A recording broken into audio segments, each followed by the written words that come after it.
Baik, Masya Allah, terima kasih pemirsa masih di Damai Indonesiaku dengan tema yang sangat menarik, bagaimana kesurupan dalam pandangan Islam atau dalam perspektif Islam. Nah, di segmen ini pemirsa, Kiai Haji Haris Hakam akan membedah bagaimana jin memasuki tubuh manusia, termasuk bagaimana perlakuan santet atau tindakan santet itu juga apakah bisa dikenai dalam tindakan kriminal atau pidana hukum. Dan inilah Kiai Haji Haris Hakam. Fadal Kiai.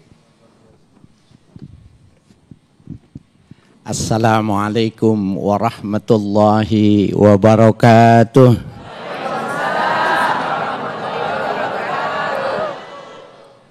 Bismillah walhamdulillah. Wassalatu wassalamu ala rasulillah Sayyidina Muhammad ibn Abdullah wa alihi wa sahbihi wa mawala. La hawla wa la quwata illa billah, amma ba'du. Para alim ulama, para asatiz yang kami hormati, salam takzim untuk yang mulia Syekh Ahmad Misri, Ustadz siapa Bu? Ustadz Tile, Ustadz Sofyan, para alim ulama, bapak-bapak, ibu-ibu sekalian yang berbahagia. Ini kalau ular keket Bu, jadi nular gitu. Saya ke bawah-bawah jadi. Bapak Ibu sekalian yang berbahagia, barangkali kalau bapak-bapak ibu-ibu lihat postingan saya itu sebelum ini, temanya ini tentang kebohongan. Cuma ada peristiwa besar, ada yang menarik, bahkan semua orang terbelalak dengan kasus Vina di Cirebon. Temanya dirubah. Temanya sekarang tentang apa Bu? Kata Ustadz Tile apa? Serem. Bapak Ibu sekalian yang berbahagia, di sini ada yang pernah kesurupan nggak? Ada ya. Kata Ustadz Ahmad Misri udah ada yang tanda-tandanya satu. Saya bilang nanti langsung dibongkar aja Syekh. Nah, siapa di antara ibu-ibu udah ada yang kena ini? Jadi saya mau bikin, saya nggak bisa kayak Ustadz Tile soalnya. Bapak Ibu sekalian yang berbahagia, dulu zaman saya muda ada permainan yang disebut jai langkung. Ibu tahu? Yang tahu pasti udah tua. Karena yang muda-muda nggak tahu. Betul Bapak? Yang bilang betul tua. Ya. Jai langkung itu, maka ambil gayung. Anak sekarang gayung tahu Neng? Nggak tahu. Gayung dibuat dari batok kelapa. Itu buat cibuk air, kemudian diikat palang, dikasih baju, dibikin tanah, disuruh tulis. Jai langkung, jai langse, jai langkung, jai langse. Nanti kalau udah goyang, berarti masuk setannya. Jai langkung itu, Bapak Ibu sekalian, adalah celanggong. Apa Bu? Celanggong adalah leluhur dari suku tertentu di Tiongkok. Mereka kalau punya masalah tanya sama luhur-luhurnya. Maka ketika luhurnya tanya, oh yang mengerjakan dia mati ini, yang bikin dia bangkrut ini, yang menghancurkan ini. Oleh si Celanggong. Oleh Islam yang semacam ini tidak diterima.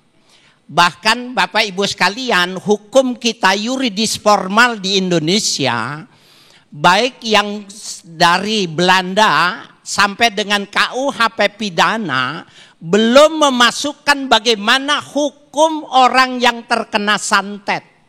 Nggak bisa. Kenapa? Karena pembuktiannya secara mistis, nggak bisa dibuktikan. Nah, oleh karena itu Bapak Ibu sekalian, orang yang kesurupan itu tidak boleh didengar pendapatnya, apalagi menyatakan tentang siapa yang membunuh, siapa yang melakukan ini dan itu. Kita protes lewat ya KPI agar supaya film-film yang semacam ini berantas, tidak boleh tayang di Indonesia. Apalagi setelah dipertemukan dengan keluarga, mohon maaf, ada salah satu investigasi di TV swasta, orang ini cuma berkreasi, ada orang yang namanya Linda. Siapa Bu? Orang yang namanya Linda ini dikatakan kesurupan.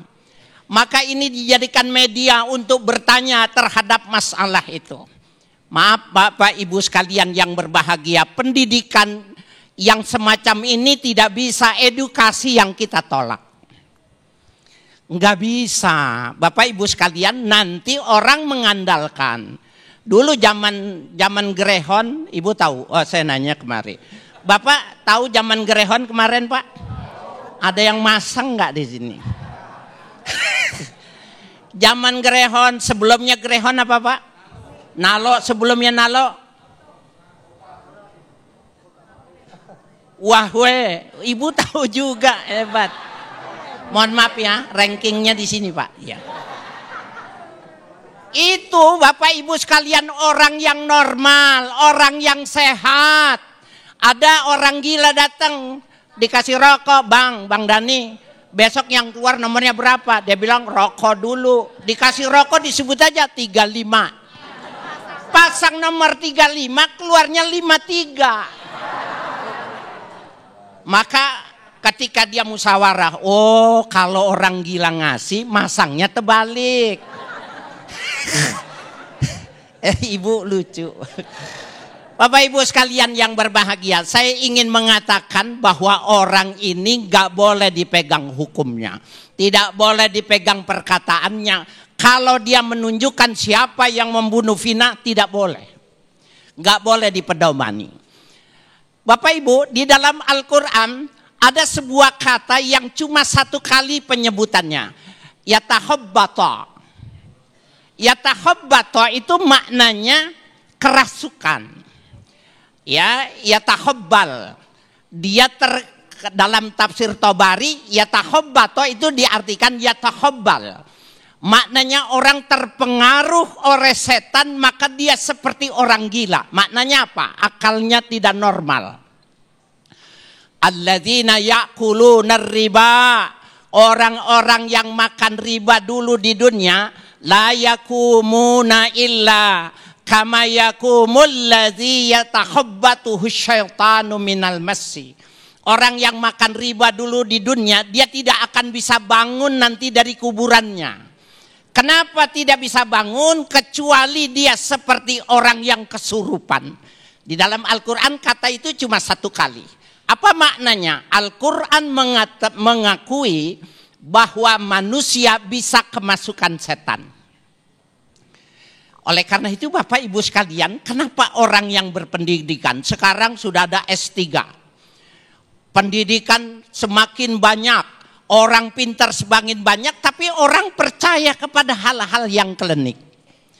Ibu, Bapak saya sekalian yang berbahagia, saya tanya sama Ibu, kalau ada orang, ya suami Ibu gitu, lagi tidur bilang gini, "Ma, itu rumah kasihin Pak RT aja.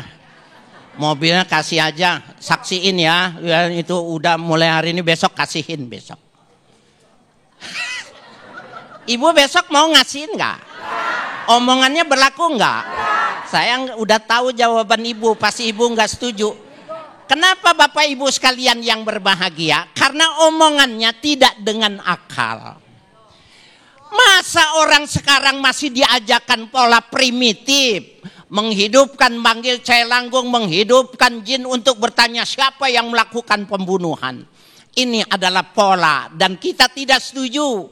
Kita minta kepada KPI agar supaya mempersoalkan film-film yang tidak mendidik secara kemanusiaan. Insya Allah nanti diteruskan oleh Syekh Misri. Baik, terima kasih. Masya Allah Kiai Haji Haris Agam telah memberikan pencerahan kepada kita semuanya. Tegas bahwa guru kita tadi mengatakan ketika kita bekerja sama atau memberikan suatu pedoman atau petunjuk itu melalui hal yang kesurupan atau kerasukan, ini jelas diharamkan. Bahkan ini suatu perbuatan yang syirik. Nah, kita akan membedah lebih dalam lagi mengenai fenomena atau tema yang menarik ini bersama guru kita Syekhuna Syekh Ahmad Al-Misri. Bagaimana cara mengatasi kesurupan menurut akidah Islam yang benar, insya Allah akan dipaparkan di segmen berikut. Tetaplah bersama kami di Damai Indonesiaku.